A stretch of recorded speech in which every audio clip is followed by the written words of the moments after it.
नमस्कार साथियों। मध्य प्रदेश में हाल ही में मध्य प्रदेश सिविल जज 2022 के परीक्षा परिणाम आए और जो पिछले 12 नवंबर को घोषित हुए थे और सबसे दुखद इस परिणाम का पहलू ये रहा कि इसमें आदिवासी वर्ग एसटी वर्ग के जो विद्यार्थी थे, जो परीक्षार्थी थे, उनके कुल पद, उनके मतलब आरक्षित पद थे 121 पद थे।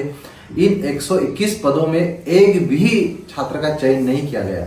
ये कहीं न कहीं मध्य प्रदेश में आदिवासी वर्ग के जो संवैधानिक जो अधिकारों के साथ खुला उल्लंघन तो है ही है, उनके प्रतिनिधित्व को अनदेखा किया गया है और कहीं न कहीं उनको जुडिशरी में, न्यायालय में पहुंचने से रोकने का एक कूटनीतिक राजनीतिक षड्यंत्र समझा जाए तो इसमें कोई दो मत नहीं है।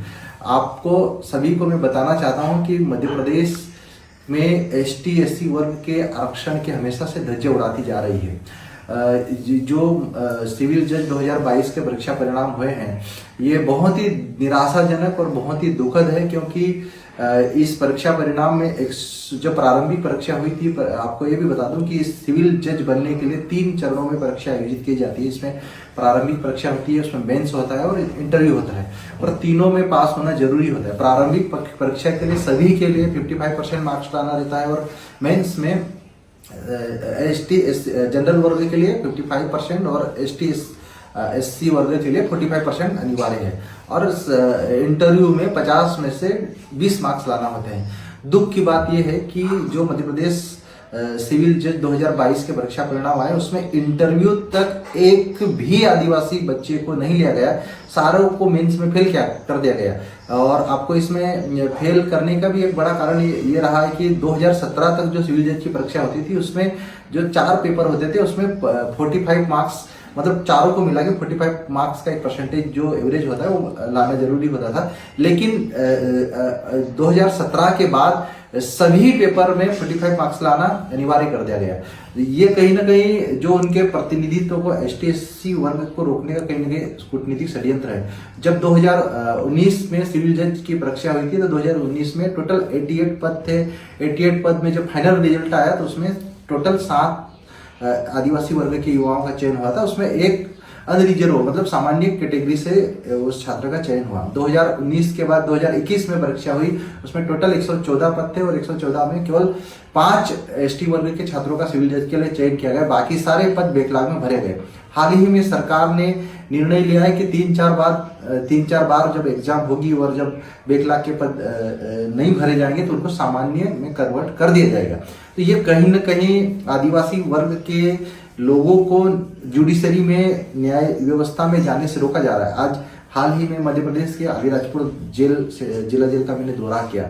जब वहाँ जेलर से बात हुई तो कैदियों की संख्या के बारे में पूछा और कौन सी कम्युनिटी के बारे में पूछा तो वहाँ पर 95% आदिवासी समाज के कैदी है। और ये लगभग एक जिले की बात नहीं है, आदिवासी बहुल्य हर जिले में जेलों में 90% से 95% आदिवासी कैदी होते हैं, क्योंकि उनको समय पर न्याय नहीं मिल रहा है। उनके लिए न्याय व्यवस्था कहीं ना कहीं आज इस लोकतंत्र में उनको न्याय से वंचित रखा जा रहा है। तो ये जो सिविल जज की परीक्षा हो रही है, जिसमें एसटी एससी वर्ग को, एससी वर्ग में भी मेरे ख्याल से इस बार जो नवंबर 2022 में उसमें एक ही छात्र का चयन हुआ है। तो ये जो बैकलॉग के पदों को कैसे सामान्य वर्ग में कन्वर्ट कर दिया जाएगा और कैसे आदिवासियों को उनके हक और अधिकारों से वंचित किया जाएगा, मैं प्रदेश के सभी आदिवासी लीडरों से, जो किसी भी पार्टी के दल हो, बीजेपी के हो, कांग्रेस के हो या सामाजिक संगठनों के हो, आपसे मेरा विशेष अनुरोध है कि ये लड़ाई न्याय की लड़ाई है, लड़ाई संवैधानिक हक और अधिकार की लड़ाई है, लड़ाई बाबा साहब के संवैधानिक व्यवस्था को बचाए रखने और बाबा साहब की संवैधानिक व्यवस्था में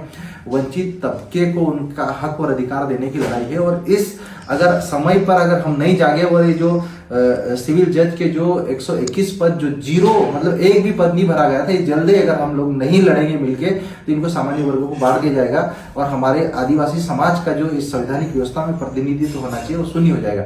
इस मुद्दे को लेकर विधानसभा में मैंने पिछली बार भी आवाज उठाई थी और इस बार भी, अभी दिसंबर में सत्र होने जा रहा है, इसमें आवाज उठाऊंगा। लेकिन मैं सभी जनप्रतिनिधियों से, खासकर विधानसभा के सदस्यों और लोकसभा सदस्यों से मेरा अनुरोध है, आप किसी भी पार्टी के हो, किसी भी दल के हो, लेकिन आप अपने हक और अधिकारों की लड़ाई लड़ो। अगर आदिवासी समाज के साथ अगर इस तरह से उनके अधिकारों पर कुठाराघात किया गया तो उनको हक और अधिकारों से हमेशा वंचित कर दिया जाएगा। कभी भी समानता के अधिकार 16(4) और 15(4) की बात कर रहे हैं, कभी भी हमको संविधान में जो समानता की बात की गई, पदों में समान भागीदारी की बात की गई, वो हासिल नहीं कर पाएंगे।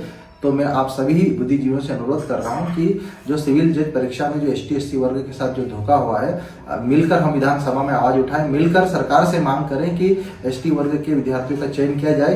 क्योंकि पहले 2013 से पहले सिविल जज की जो परीक्षाएं होती थी वो PSC Madhya Pradesh PSC public commission लेता था, लेकिन 2013 के बाद जब से उच्च न्यायालय लेने लगा है ST/SC वर्ग को जज बनने से, सिविल जज बनने से रोका जा रहा है। अगर सिविल जज ही नहीं बनेंगे तो ADJ कैसे बनेंगे, DJ नहीं बनेंगे तो डिस्ट्रिक्ट जज कैसे बनेंगे, और हाईकोर्ट कैसे जाएंगे, और सुप्रीम कोर्ट कैसे जाएंगे। क्योंकि आज देश में ST/SC वर्ग का मतलब ST वर्ग का तो एक भी जज हाईकोर्ट सुप्रीम कोर्ट में नहीं है। तो मेरा आप सबसे अनुरोध है कि ये लड़ाई मेरी नहीं, हम सब की लड़ाई है। इस लड़ाई में हम सब मिलकर लड़े और सिविल जज बनने से रोका जा रहा है, इसके लिए सभी जनप्रतिनिधि मिलकर आवाज उठाएं, सभी संगठन मिलकर आवाज उठाएं, सभी युवा मिलकर उठाएं। ये मेरी आप सबसे अनुरोध है।